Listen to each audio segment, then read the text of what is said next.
Hey guys, what's up? This is CG Stuff. Today I'm going to showcase a grease pencil add-on that I've been working on.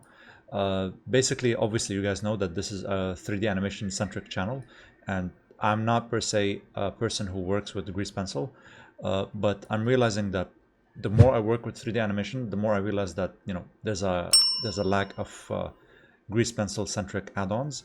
So the art director that I work with was taking notice of these things because he's been using Blender, and he saw me use Animate Pro, and he told me like, why isn't there like a grease pencil add-on like that? And I'm like, you know what, that's a good point, so let me try to make one, or at least try to make things that are convenient for grease pencil add-ons. So I took inspiration from Animate Pro, and the idea is that he used to draw cell shading, cell animations like old Disney cartoons and stuff like that.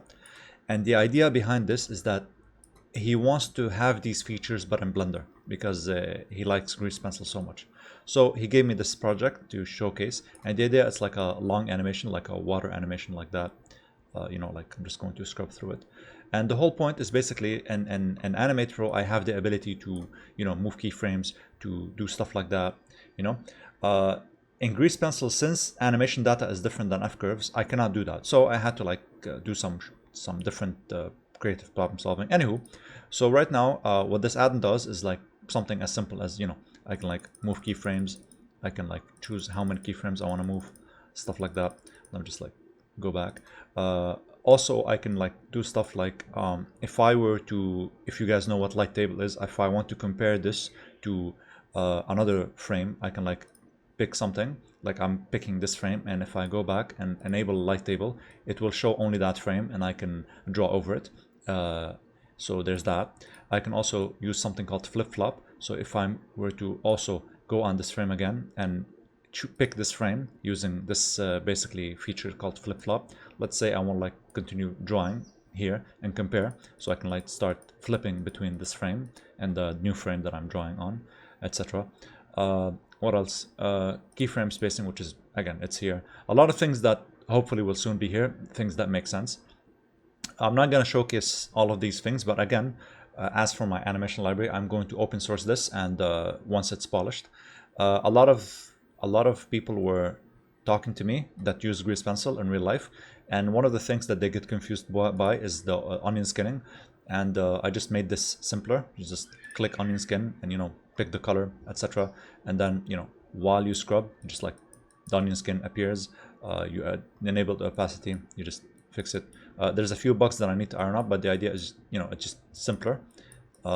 Yeah, some stuff is that I need to fix. Right now I want to make right now the opacity is not bad. I kind of like it right now. You just need to change the color, pick them, let's make them blue.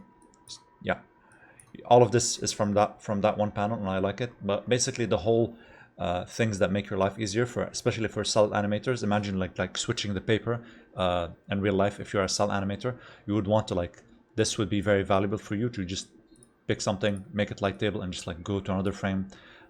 This is very cool, stuff like that. This is pretty much it. This is going to be a short video, but before I go, I just want to give you guys a small update regarding my animation add-on for 3D animators. Just a few improvements that I've been doing. Just wanted to show you guys. I've just been revamping the UI, making the folder text a slider, basically like in the settings over here, where you can not really a slider, just like over here where you get to pick the thing and have the ability to change the icons of the folders. Still work in progress, but things are improving.